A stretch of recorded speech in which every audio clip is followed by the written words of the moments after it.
في جامعة مشهورة في ولاية أريزونا الأمريكية، قرر بعض الباحثين إنهم يعملوا دراسة على النمل. فاختاروا مجموعة من النمل وقالوا إنهم عايزين يعرفوا إزاي النمل ده بيخطط لحياته، وإزاي النمل ده لما بيصادف عقبات أو تحديات بيتصرف. يا ترى لما العش بيتهد، او يا ترى لما بيتحط له بدائل كتيره من البيوت او كذا بيختار ازاي او بيفكر ازاي او نظرته لحياته بتكون ازاي. فبالتالي عملوا التالي: جابوا مجموعه من النمل وبنوا لهم 3 بيوت. البيت الاولاني اللي بنوه كان بيت كله بتدخله الشمس، يعني مشمس، يعني بيت كله نور. وعملوا بيت تاني خلوه كله ضلمه، يعني مفيش جنس نور بيدخل في البيت ده. اما البيت الثالث فكان ممراته ضيقه جدا جدا جدا، لدرجه ان النمل ممكن ما يقدرش ان هو يدخل في العش بتاعه. وجابوا مجموعه من النمل وسابوا مجموعه النمل دول في ال3 بيوت دول، سابوهم يختاروا. هيختاروا ايه يا ترى؟ المهم انهم اكتشفوا ان النمل قسم نفسه ل3 مجموعات لوحده كده من غير حاجه. مجموعه دخلت البيت اللي هو كله نور، ومجموعه دخلت البيت اللي هو كله ضلمه ده وما فيهوش اي نور، والمجموعة الثالثة دخلت البيت اللي هو كانت ممراته ضيقة.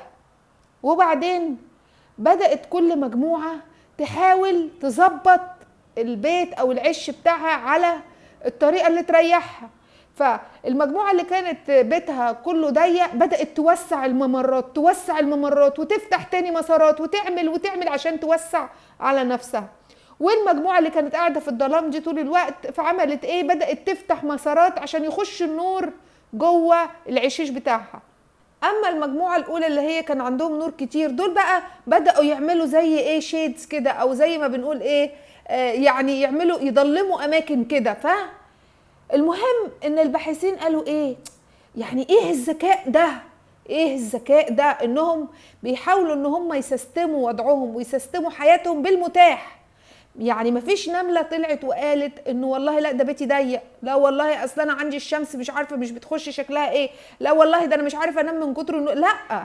ولكن هم كان عندهم استراتيجية مهمة جدا انهم يكيفوا الشيء اللي هم محطوطين فيه لاحتياجاتهم ويظبطوه بالطريقة اللي هي تتماشى مع احتياجاتهم.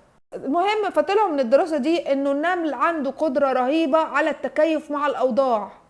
يعني مهما حصل او مهما وجد فهتلاقي النمل هيلاقي له طريق وهيعيش وهيتعايش.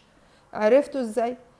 كتير من البشر بقى عكس طبيعة النمل تماما. يعمل ايه؟ لو اتحط في موقف او اتحط في ازمة او اتحط في مشكلة، خلاص بيشوف ان الدنيا اتقفلت قدامه وان هو مش قادر يشوف مخرج، مع ان كل حاجة ربنا بيديها لنا ان مع العسر يسر. كل حاجة انت عندك شايف فيها عسر فيها يسر، انت مش شايفه ومش قادر تستوعب الحكمة من ورا الشيء اللي انت بتمر بيه ده.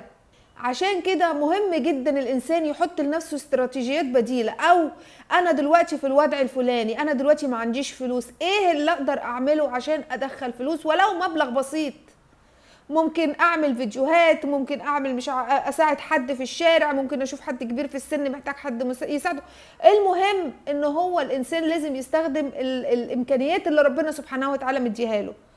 ولكن الاغلب يقول لك ايه، خلاص انا هي الحياه كده. ليه؟ لانه بيكون مر سنين من عمره هو مسيستم دماغه على كده ومش قادر يشوف الحلول البديله اللي هو يقدر يستخدمها عشان يوسع على نفسه او علشان يظبط الحياه كما زي ما هو عايز. يعني واحده من القصص المهمه اللي اتذكرت لنا في القران الكريم هي قصه سيدنا سليمان في وادي النمل. لما سيدنا سليمان طلع بجيوشه وطلعت النمله عشان تحذر باقي النمل وتقول لهم خلي بالكم لحسن سليمان يعني يهدلكوا العش بتاعكم وكل الكلام ده.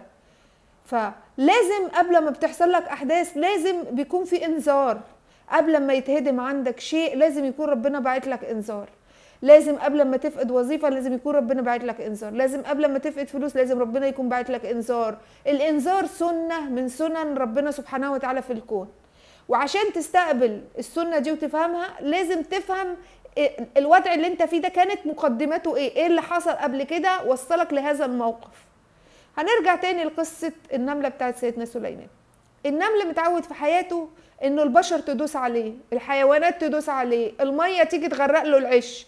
المهم هو متعود انه لازم هيكون في تحديات في الحياة، ومرن مع هذه التحديات، وعارف ان هو لو المية زادت عليه شوية هيموت، فبيكون عنده مرونة. وكذلك الإنسان لازم يكون عنده مرونة. لازم الإنسان الباب ده اتقفل يفتح باب تاني، الباب ده اتقفل يفتح باب تاني، الباب ده اتقفل يفتح باب تاني، لا ييأس من رحمة ربنا سبحانه وتعالى مهما كان.